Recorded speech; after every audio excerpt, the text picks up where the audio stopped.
आप बहुत प्यारी लग रही हैं, हमेशा की तरह fresh and lively.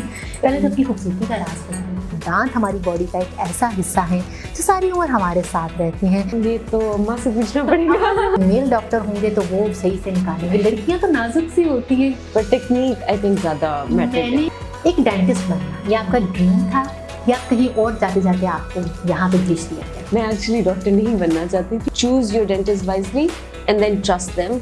Assalamu alaikum, I'm Suhaira Sajid and today again welcome to very exciting episode of हम और आप with PNY।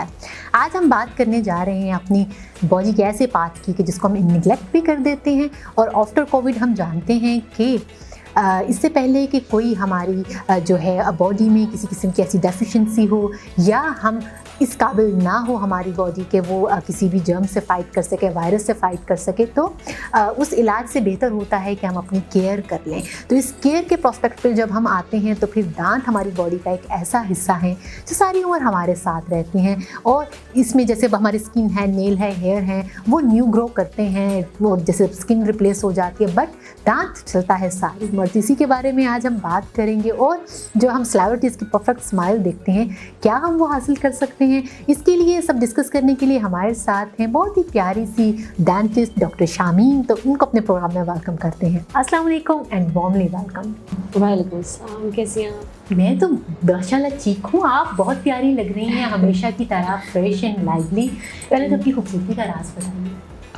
ये तो अम्मा से पूछना पड़ेगा। नेक्स्ट प्रोग्राम में आई थिंक उनकी अम्मा को हम बुलाएंगे। माशाल्लाह आप जिस तरह से काम कर रही हैं इतनी यंग एज में, एक बड़ा ही इम्पैक्ट। बात मैं यहाँ से स्टार्ट करना चाहूँगी कि नॉर्मली जब किसी का दांत निकालना होता है तो एक जो माइंड में इमेज होता है वो ये होता है कि काफ़ी ज़ोर लगाना पड़ेगा या कुछ इस तरह की चीज़ें। तो अगर कोई मेल डॉक्टर होंगे तो वो सही से निकालेंगे। लड़कियां तो नाजुक सी होती हैं, इसके बारे में बताइए। ये हमें अक्सर पेशेंट्स या जिस तरह बच्चे आते हैं उनके पेरेंट्स हमें आके कहते हैं कि हमें मेल डॉक्टर चाहिए बिकॉज ज़्यादा जान होगी, वो निकाल लेंगे। लेकिन ऑब्वियसली थोड़ा बहुत जान का भी ताल्लुक है, लेकिन it's more about the technique. Because दांत तो मैं भी मैंने आपके सामने तो दांत तो मैं भी निकाल लेती हूँ, कोई मुझसे ज़्यादा पावरफुल है वो भी निकाल लेगा, पर टेक्निक आई थिंक ज़्यादा मैटर। मैंने उस दिन टाइमर ऑन करके मैंने नोट किया था कि उन्होंने कितनी देर में दांत निकाला था। इन्होंने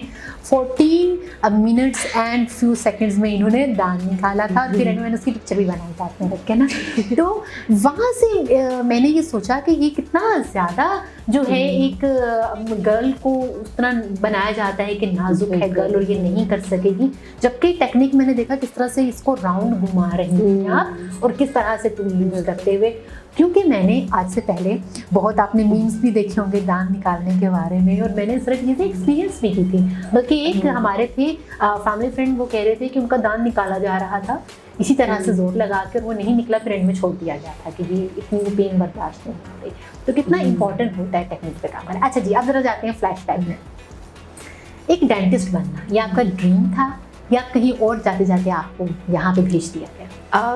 मेरी अम्मा को बहुत बुरा लगता है जब मैं ये कहती हूँ, लेकिन मैं एक्चुअली डॉक्टर नहीं बनना चाहती थी बिकॉज मुझे मैथ्स बहुत पसंद था। तो मैं कुछ अकाउंटिंग या फाइनेंस में करना चाहती थी, लेकिन मेरी अम्मा का जिसमें एक ख्वाब था कि ये डॉक्टर बन जाए। बट मैं फिर पढ़ाई शुरू हो गई। मुझे याद है कि एंड ऑफ फर्स्ट ईयर था और मुझे ना एक गार्ड थे हमारे जिन्होंने डॉक्टर साहिबा कह के बुलाया। तो मुझे ना उस दिन से बस एक वो ना बस फीलिंग आ गई डॉक्टर साहिबा वाली। तो मुझे ना इतना वो एकदम से हुआ कि मतलब इतना बंदे को खुद पे प्राउड सा फील होता है कि ओह यू नो इतनी इज्जत से ये मुझे बुला रहे हैं सब कुछ। तो वो बस फीलिंग मुझे ना पसंद आ गई। तो बस फिर उसके बाद से मुझे खुद बहुत ज़्यादा शौक काम का अपने हो गया, प्रैक्टिकल वर्क का। पढ़ाई में इतनी मैं शौकीन नहीं हूँ, लेकिन हाँ प्रैक्टिकल वर्क में सारा दिन कर सकती हूँ, मुझे बहुत माशाल्लाह बड़े अच्छे से करती हैं। अच्छा मुझे बताइए कि जो डेंटिस्ट बनना होता है ओवरऑल, मैंने तो देखा है या मैं समझती हूँ कि एक जनरल फिजिशियन से ज़्यादा ही डिफ़िकल्ट काम होता है एक डेंटिस्ट बनना, जबकि नॉर्मली हम बात करते सुने तो कहती थे डेंटिस्ट बनना तो बड़ा ईजी है। मैं एक्चुअली मुझे लगा था कि डेंटिस्ट्री MBBS से ईजियर होगी, तो जब अम्मा ने डॉक्टर को ऑप्शन दिया तो मैंने कहा चलो डेंटिस्ट्री कर लेते हैं, लेकिन ऐसा है नहीं। बिकॉज एक तो पढ़ाई शुरू में इट्स कोर्स हमारा बहुत ज़्यादा है too many things to learn, और फिर आपको ना बीच में लगना शुरू हो जाता है कि यार इसका दांतों से क्या ताल्लुक है। तो ना थोड़ा इंटरेस्ट का भी होना शुरू हो जाता है। एमबीबीएस का ये कि आपको पता है कि आप पूरी बॉडी पढ़ रहे हैं, तो आप सब चीज़ें पढ़ रहे होते हैं। हम ना थोड़े से हो जाते हैं, अच्छा यार ये तो इम्पोर्टेंट नहीं है, ये क्यों हमें पढ़ा रहे हैं। तो एक ना वो थोड़ी सी कंफ्यूजन भी रहती है पढ़ाई के बीच में। और सेकेंडली आई थिंक कि जब काम की बात आती है ना, तो जिस भी आप फील्ड में चले जाए ना, जितनी मेहनत करेंगे ना उतना रंग आएगा चीज़ का। जितना आप उसको अपने काम को बढ़ाना चाहते हैं, जितना आप खुद को इम्प्रूव करना चाहते हैं, दैट्स अप टू यू कि आप कितना काम करते हैं, कितना प्रैक्टिस करते हैं, कितना आप उसको एक्सपैंड करना चाहते हैं। कभी कोई पेशेंट खुद अपना दांत तोड़वा के आ गया कि इतनी प्यारी डॉक्टर है डेंटिस्ट, इनसे ट्रीटमेंट करवा लूं? नहीं, दांत तोड़वा के तो नहीं आया, पर वैसे आई थिंक कि शायद अक्सर लड़कियां मेरे साथ ही रिलेट कर सकती हैं कि हाउस जॉब में आंटीज़ कुछ आ जाती थी रिश्ते लेके, या जब मेरी पहली शुरू की जॉब थी तो जो मेरे सीनियर थे उनको वो बोल देते थे कि इस तरह हमें ये पसंद है वो। तो वो मुझसे आके पूछते थे, तो मैंने ना उनको ये कह दिया कि आप सबको बस कह दिया करें कि उनकी शादी हो रही है, बस तो बात को बस खत्म कर दिया करें। कितने रिश्ते आ चुके होंगे अब तक? हंड्रेड्स का तो पता नहीं, but I have lost count. थोड़ा सा हम आते हैं टेक्निक्स की तरफ। जब हम देखते हैं कोई कमर्शियल्स किसी भी टूथपेस्ट का, या उसमें डॉक्टर दिखाते हैं तो वो कहते हैं कि एक परफेक्ट स्माइल होती है, उसमें दांत ऐसे होते हैं, जो हमें वो परफेक्ट स्माइल में दांत दिखाए जाते हैं ना, वो कुछ ज़्यादा ही परफेक्ट होते हैं। आज तक मैंने बहुत कोशिश की नॉर्मली वो ढूंढने की, मिले नहीं कहीं। कैसे वो परफेक्ट स्माइल और परफेक्ट टीथ हम हासिल कर सकते हैं? एक तो ये कि everything you see on TV is in real. बहुत सारी चीज़ें एडिटेड होती हैं, ठीक है। और जहाँ तक परफेक्ट स्माइल का ताल्लुक है, जो हम सेलिब्रिटीज़ भी देखते हैं, हम हॉलीवुड में, बॉलीवुड, पाकिस्तान, बॉलीवुड में देख लेंगे भी, अक्सर उनकी बड़ी परफेक्ट स्माइल होती है, पर वो इट्स या तो उन्होंने विनेयर कराए होते हैं अपने दांतों पे, या उन्होंने एक्सटेंसिव ऑर्थोडोंटिक्स एंड ब्रेसेस का या लाइनर्स के प्रोसीजर्स करा के ब्लीच कराए होते हैं, दे वेरी वाइट। लेकिन वो जो बहुत वाइट दांत होते हैं ना, वो जब तक आप कैमरे पे देख रहे हैं वो आपको ठीक लगेंगे, लेकिन जब आप रियल लाइफ में देखेंगे ना तो वो फेक भी लगना शुरू हो जाते हैं अक्सर। तो आई थिंक कि सेलिब्रिटीज़ की और जो टीवी पे हमें चीज़ें नज़र आ रही होती हैं उनको हम ना ही ज़्यादा फॉलो करें तो हमारे लिए भी बेहतर है, बिकॉज इम्पॉसिबल सा क्राइटेरिया हो जाता है ना एक चीज़ का। तो आई थिंक कि हर जो इंडिविजुअल है उसके ना डिफरेंट फीचर्स हैं, डिफरेंट स्माइल किसी को सूट करती है, किसी को बड़े दांत सूट करते हैं, किसी को छोटे सूट करते हैं, किसी को बाहर निकले हुए भी सूट कर रहे होते हैं। तो आई थिंक वो हर बंदे के हिसाब से ना डिफरेंट एक स्माइल है कि जो उसको सूट करे। मैंने पहले डॉक्टर देखी हैं जो बिल्कुल असली वाली सही वाली बात बता रही हैं कि ऐसा नहीं करना चाहिए, तो मुझे तो और ज़्यादा अच्छी लग रही है कि असली वाली बात बता रही हैं। अब इसके बाद आते हैं कि समटाइम जो दांत होते हैं उनकी लाइनमेंट ठीक नहीं होती, ब्रिसल्स यूज़ करना पड़ती है। अब बहुत से लोग उससे कतराते हैं, वो पेनफुल भी हो जाते हैं, उनको कैरी करना मुश्किल होता है। उसके बारे में जदीद जो है तरीका वो क्या है? मैं खुद पर्सनली ना ब्रेसेस मैं रिकमेंड नहीं करती। मेरी कोशिश होती है कि ना ही लगवाएं, बिकॉज मुझे खुद लगे थे और मेरा पर्सनल एक्सपीरियंस है कि वो बहुत uncomfortable, like the whole duration जो आपको 1.5-2-2.5 साल लगे हुए हैं वो बहुत अनकंफर्टेबल होता है, बिकॉज आपके मुंह में वायर्स हैं, ब्रैकेट्स हैं, बैंड्स हैं, एक तो इतना कुछ है।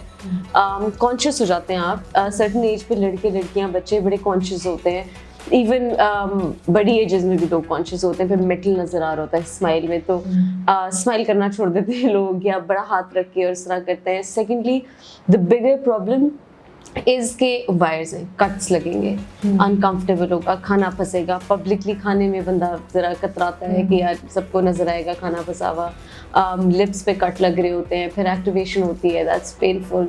और not that I am saying कि वो अच्छा प्रोसीजर नहीं, इट इज़, लेकिन आई थिंक कि जब आपके पास एक और ऑप्शन अवेलेबल है which is more comfortable, aligners जिस तरह होते हैं कि आपने लगा लिए, बिल्कुल क्लियर रिटेनर्स की तरह होते हैं, इनविजिबल होते हैं, नज़र भी नहीं आते। इफ़ आपने कहीं जाना है, किसी वेडिंग, किसी फंक्शन, किसी इवेंट पे आप उतारे हैं, बॉक्स में रखें, छोड़ रहे हैं, कम बैक वापस आएँ और लगा लें उनको, या आपने खाना खाना है आप उतारें, खाना खाएँ, रख दें। और उसमें ना क्लीनिंग का भी बड़ा होता है, बिकॉज ब्रेसेस के साथ क्लीनिंग एक हैसल बन जाता है कि आप वो छोटे ब्रशेस आते हैं इंटरडेंटल, फिर उनके साथ एक एक इंडिविजुअल स्पेस में जाएं, क्लीन करें।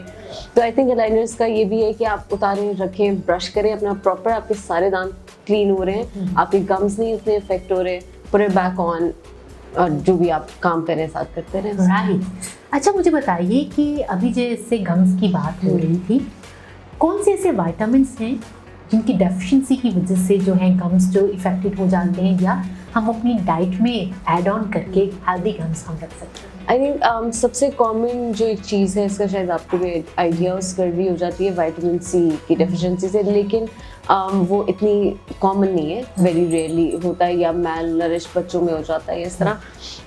जहाँ तक कम हेल्थ की बात है ना, वो ये कि if your whole body is healthy, आपके not just about your vitamins and nutrients, पर आपके आपको जैसे आइडिया होगा इस चीज़ का, गैस्ट्रिक इश्यूज होते हैं आपको, या एसिडिटी जिन लोगों को होती है उनके ना स्टेनिंग हो जाती है बिकॉज ब्लैक कलर की, बिकॉज वो आ रहा होता है एसिड मुंह में, या कोई और आपकी वैसे आपकी इम्यूनिटी कॉम्प्रोमाइज्ड है, आपके दांत लूज होना शुरू होते हैं, गम नीचे जाना शुरू हो जाते हैं। तो आपकी अगर बॉडी हेल्दी नहीं है ना, तो it is for all the organs, not आपके सिर्फ दांत बल्कि आपकी पूरी बॉडी, कि आपका कोई एक पार्ट अगर अनहेल्दी है ना बॉडी का, तो वो इफेक्ट ज़रूर करेगा। और अगर लेट्स से आपके स्टमक, किडनीज, लिवर्स, इस तरह के मेजर ऑर्गन्स अगर आपके किसी कोई प्रॉब्लम हो रहा है उनके बीच में, तो they are obviously going to have an effect. आपकी बोन डेंसिटी पे होता है, बोन नीचे जाती है, फिर गम जाता है, दांत मोबाइल होना शुरू हो जाते हैं, डायबिटिक होते हैं लोग, नहीं इस तरह केयर कर पाते।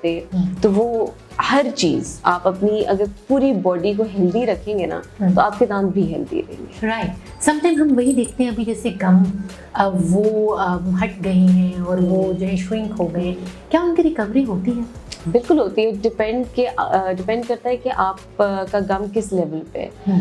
अगर बहुत ज़्यादा नहीं हुआ, हल्का सा है, स्लाइट सी रिसेशन कहते हैं हम उसको, तो आप उसको क्लीन करें, स्केलिंग करें, बिकॉज उसकी वजह से मोस्टली हो जाता है। डायबिटीज़ में अगर हो रहा है कोई ऐसी इम्यूनो कॉम्प्रोमाइज उसकी वजह से, तो आप अपनी वो कंडीशन को कंट्रोल करें, अपनी हेल्थ मेंटेन करें, अपने डेंटिस्ट से विजिट्स, जिस तरह आई थिंक हर किसी को एवरी 6 months एक विजिट कर लेना चाहिए, because I think 1,000 rupees in 6 months is not too much to spend, लेकिन अगर आप उसे नहीं करेंगे ना, तो वो फिर बढ़ता जाता है। ये भी मिसकॉन्सेप्शन है, आप सब लोग भी इससे एग्री करेंगे कि हम सुनते हैं कि स्केलिंग है वो नहीं करवानी चाहिए ज़्यादा, बिकॉज जो दांत हैं वो वीक हो जाते हैं, टीथ की रूट वीक हो जाती है। Is it true? नहीं, बिकॉज आई थिंक अगर आप एक कॉमन सेंस से सोचें उस चीज़ को, तो आपके दांत पे गंद इकट्ठा हुआ है, आप उसे साफ नहीं करा रहे, तो ऑब्वियसली वो गंद ज़्यादा डैमेज करेगा ना आपके दांत को। आप उसे क्लीन कर लेंगे, क्योंकि जो हम स्केलर्स यूज़ करते हैं ना, वो अल्ट्रासोनिक वेव्स पे होते हैं, ठीक है। समझिए कि बहुत माइन्यूट मिनिस्क्यूल सी ना वाइब्रेशंस पे वो चल रहा है, राइट? तो आप अगर वही बात है कि जिसमें मैं कही ना कि अगर आप 4 साल बाद जाएंगे ना, तो कहीं ना कहीं कुछ ना कुछ कहीं गम में ज़्यादा लग जाएगा स्केलर, बिकॉज डीप जाना पड़ेगा, या अगर स्टेन्स हैं, स्क्रैच होगा थोड़ा सा, तो वो आप पे डिपेंड करता है, ठीक है। तो आई थिंक कि अगर आप एवरी 6 months एक विजिट करा लें, हल्का सा, ज़रूरत तो नहीं पड़ती अक्सर, अगर आपकी हाइजीन अच्छी है तो आपको स्केलिंग की जरूरत नहीं पड़ेगी, पर आप साथ साथ चीज़ें करते रहना वो बेहतर होती हैं, जैसे कि इकट्ठे करें और एक दफ़ा आप 4 साल बाद जाके चेकअप कराएं। बिल्कुल सही। अच्छा, समटाइम क्योंकि अब सोशल मीडिया का दौर है और डिफरेंट ऐप्स पे, व्हाट्सएप पे, फेसबुक पे हमें फॉरवर्ड मैसेजेस मिलते हैं, उसमें एक मैंने बहुत ज़्यादा देखा है कि हर टूथपेस्ट पे डिफरेंट साइंस होते हैं, डिफरेंट कलर्स के, ब्लू, ग्रीन, इसका ये मतलब होता है, क्या कुछ ऐसा होता है? बिल्कुल होता है, लेकिन आई थिंक मुझसे ना सबसे common I think her dentist से ना ये क्वेश्चन होता है about toothpaste ingredients. Toothpaste commercials में से हर 10 में से 9 डेंटिस्ट ये वाला टूथपेस्ट रिकमेंड करते हैं, तो आप कौन सा आई थिंक टूथपेस्ट जो है ना वो स्पेसिफिक, वैसे तो आप जो मर्जी यूज़ करें, व्हाटएवर सूट्स यू, जो आपको पसंद है आप करें, doesn't matter. What matters is कि आपकी ब्रशिंग की टेक्निक कैसी है, टूथपेस्ट के क्या इंग्रेडिएंट्स है क्या नहीं, डजंट मैटर। हाँ, बच्चों को फ्लोराइड वाली आप दे रहे हैं, तो फ्लोराइड क्योंकि ज़्यादा मजबूत करता है, तो दैट इज़ गुड, बट उसके अलावा कोई फ़ायदा नहीं, अनलेस कि आपको स्पेसिफिक कोई प्रॉब्लम है, लाइक सेंसिटिविटी है, फिर आप सेंसोडाइन यूज़ करें, वैसे भी यूज़ करें तो इट्स गुड, लेकिन स्पेसिफिक मसलों के लिए, या आपके ब्रीदिंग गम्स हैं, आप उसके लिए पेरोडोंटिक्स यूज़ कर लें, वरना कोई भी टूथपेस्ट, कोई भी ingredient does not really matter. What matters is कि क्या आप ब्रशिंग अपनी ठीक कर रहे हैं कि नहीं, ठीक है, क्योंकि वो असल चीज़ है, ब्रश जो आपका है टेक्निक। अब ब्रश पे आते हैं, जो ब्रश है समटाइम हम देखते हैं जिगजैग होते हैं उसके एजेस, समटाइम स्ट्रेट, और बड़ी डिबेट चल रही होती है अक्सर घरों में, मैंने देखा है नहीं ये ठीक होता है ये नहीं होता, और जब हम जाते हैं शॉप पे तो वो ज़्यादा कंफ्यूज करते हैं, नहीं नहीं ये मार्केट में आया है ये वाला चलता है, इसका क्या रिलेशन? ये ना वही टूथपेस्ट वाली बात है कि आई थिंक ये एमी बस इसे कहते हैं ना चोंचले से कि ब्रश आप जिगजैग वाला यूज़ करें या स्ट्रेट यूज़ करें, एज लॉन्ग एज आपकी टेक्निक ठीक है ना, बिकॉज आपके गम सेमी सर्कल में होते हैं, इस शेप में होता है ना गम, आप अगर उसी शेप को फॉलो कर रहे हैं ब्रश आपका बहुत हार्ड नहीं है, बिकॉज वो फिर आपके गम्स में आप जब जोर से करेंगे तो गम्स में लगेगा। टू सॉफ्ट नहीं है कि वो क्लीन भी नहीं कर पा रहा, ठीक है, सब बच्चों के अक्सर टू सॉफ्ट होते हैं, उनके लिए ठीक है, अडल्ट्स के लिए नहीं ठीक। तो आप एक मीडियम ब्रश लें, ठीक है, और सर्कुलर ब्रशिंग रखें, मेक श्योर कि आपका गम का कॉन्टोर आप फॉलो करते हैं, दिन में 2 दफ़ा आप ब्रश करते हैं, after breakfast, before sleeping, flossing करते हैं, आप क्लीन रखते हैं ना दांतों को, तो it's fine, doesn't matter what toothbrush you use, what toothpaste you use, आपका मकसद है कि आप हर सरफेस दांत की आगे पीछे ऊपर नीचे हर तरफ से बस साफ करते हैं उसको। राइट, बिल्कुल सही। अच्छा मुझे बताइए कि क्या आप समझती हैं कि जितनी इम्पोर्टेंस देनी चाहिए दांतों को, क्योंकि अभी जैसे मैं कह रही थी इंट्रो में भी कि एक ऐसा बॉडी का पार्ट है कि सारी उम्र फिर उसने रहना है, क्या उतनी दी जाती है? I think every dentist will agree with me on this कि नहीं दी जाती, क्योंकि जिस माइंडसेट से पेशेंट आते हैं ना अक्सर कि बिल्कुल या तो एंड पे आएंगे कि जब उनका बिल्कुल दांत खत्म होने वाला है, दे एक्सपेक्ट कि आप मैजिकली अब इसको सेव कर दें किसी तरह, और वो नहीं हो पाता फिर, और या उनको लगता है कि यार चलो कोई बात नहीं इसको छोड़ते हैं, या हम अच्छा पैसे आएंगे तो करा लेंगे, देखी जाएगी, मतलब यू नो लाइक बहुत एंड पे रखते हैं कि वो करा लें, जबकि आई थिंक कि जितना जल्दी कराएं ना उतना आपके लिए पेन भी कम है, टाइम भी कम है, पैसे भी कम स्पेंड होंगे, बिकॉज ऑब्वियसली एक चीज़ फिलिंग से हो रही है ना, और आप उसको एक्सटेंड कर दिया अपने टाइम को, रूट कैनाल पे पहुंच गई है, तो filling is much cheaper than a root canal. तो आई थिंक वो लोगों को सोचना चाहिए कि हम अगर जल्दी करा लें तो हमें इतने पैसे भी नहीं लगाने पड़ेंगे इसके ऊपर, इतनी पेन भी नहीं होगी हमें फिर इसके साथ। एक जो है हमारा टूथब्रश, उसको कितने टाइम के बाद चेंज करना चाहिए? डिपेंडिंग ऑन कि आप कितनी जोर से यूज करते हैं, बिकॉज कुछ लोग बहुत रगड़ते हैं जो कि करना भी नहीं चाहिए, बिकॉज गम्स पता चलता है कि यहाँ पे कोई फाइट चल रही है, ज्यादा वाइट हो जाएंगे तो यूज रगड़ दो बस दांतों को, पर ऐसे होता नहीं है। इसके लिए आपको if you want white teeth आप या पॉलिश करा लें या ब्लीच करा लें, रगड़ने से कुछ नहीं होगा उसको। तो मैंने अक्सर लोगों के देखे वो खुले होते हैं पूरे टूथब्रश सेंटर से, बिकॉज वो इतनी जोर से करते हैं, but I think as soon as आपके टूथब्रश फ्रे होना शुरू हो जाए ना, इसके एंड्स खराब होना शुरू हो जाए, आप चेंज कर दें, depending on your own usage, the type of brush you use, quality of the brush, चीज़ें। लेकिन जब आपको लगे ना कि अब ये खराब, इसके ब्रिसल्स जो है वो खराब होने शुरू हो गए, तो उसको छोड़। राइट, प्रोग्राम का जो टाइम है वो एंडिंग की साइड पे है, और अभी आई थिंक जो 1 सेशन है वो तो ऑब्वियसली नॉट इनफ इस सब चीज़ को कवर करने के लिए। आप हमारे दिखने वालों को क्या मैसेज देना चाहेंगे? सबसे इम्पोर्टेंटली कि अपनी बॉडी का ख्याल रखें, बीइंग अ डेंटिस्ट मेरी तरफ से अपने दांतों का बहुत ख्याल रखें, अपने डेंटिस्ट को choose your dentist wisely and then trust them कि वो आपको जो भी प्रोसीजर बता रहे हैं, जो भी एडवाइस दे रहे हैं वो सही दे रहे हैं, and you need to follow that advice. और every 6 to 8 months I would say कि एक दफ़ा चेकअप ज़रूर अपना करा लें। बिल्कुल, और जब इतनी प्यारी डॉक्टर होंगे तो आप पहले ही करा लें जरा थोड़ा सा कुछ भी। Thank you so much doctor Shamina, जब हमारे साथ नहीं यहाँ टाइम दिया।